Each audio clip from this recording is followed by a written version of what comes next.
எல்லாருமே நல்லா இருப்பீங்கன்னு நினைக்கிறேன். இன்றைக்கி நம்ம என்ன பார்க்க போகிறோம் அப்படின்னா, புர்தா எப்படி செய்கிறதுன்றதை பார்த்துடலாமா. இப்போ ஒரு பேன் வச்சுட்டு அதில் எண்ணெய் கொஞ்சம் எக்ஸ்ட்ராவே சேர்த்துக்கோங்க. ஏன்னா எல்லாமே ஃப்ரை பண்ணி எடுக்கணும், அதுக்காக தான்.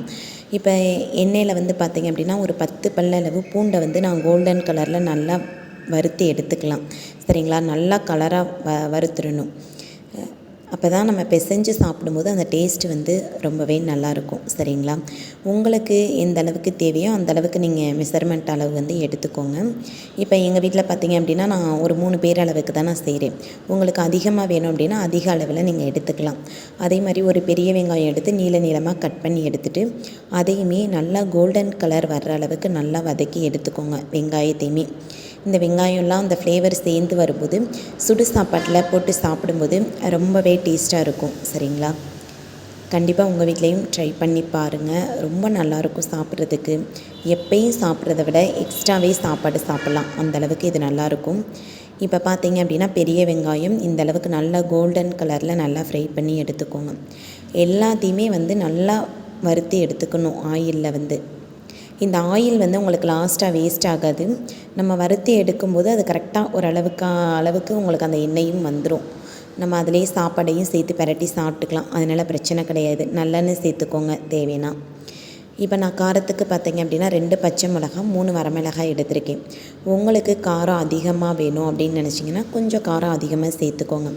எங்கள் வீட்டில் பசங்கள்லாம் சாப்பிட்றதுனால நான் காரம் கம்மியாக தான் எடுத்திருக்கேன். உங்களுக்கு காரம் அதிகமாக வேணும் அப்படின்னா வரமிளகாயும் பச்சை மிளகாயும் எக்ஸ்ட்ரா சேர்த்துக்கோங்க. இதையுமே நல்லா முறுமுறுன்னு வர அளவுக்கு நல்லா வறுத்து எடுத்துக்கோங்க. வரமிளகாய் இதெல்லாம் ஏன்னா இது எல்லாத்தையுமே நம்ம கையில் தான் பிசைய போகிறோம். மிக்ஸி ஜார்லாம் போட்டு இது பண்ண மாட்டோம்.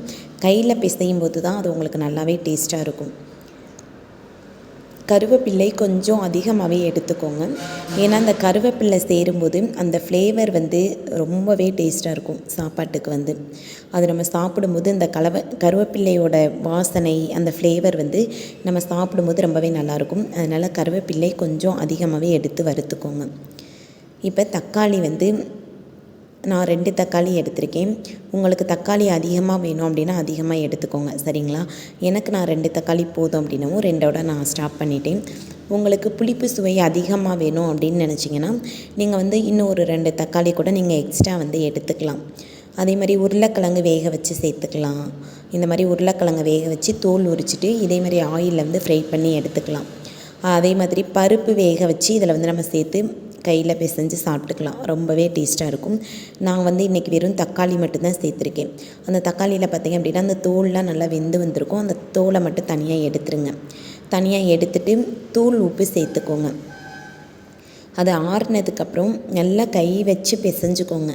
நம்ம கையில் பிசையும் போது தான் நம்ம சாப்பாட்டில் வச்சு சாப்பிடும்போது அந்த டேஸ்ட்டு ரொம்பவே நல்லாயிருக்கும். சரிங்களா, நம்ம மிக்ஸி ஜாரில் போட்டிங்க அப்படின்னா அது உங்களுக்கு தக்காளி சட்னி மாதிரி ஆயிரும். அதனால தான் இது நீங்கள் கையில் தான் பிசையணும் நல்லா. ஏன்னா நம்ம அதனால தான் நல்லா ஆயிலில் ஃப்ரை பண்ணி எடுத்து வச்சுருக்கோம். அதனால தான் நல்லா பிசைஞ்சிருங்க, நல்லா தான் இருக்கும்.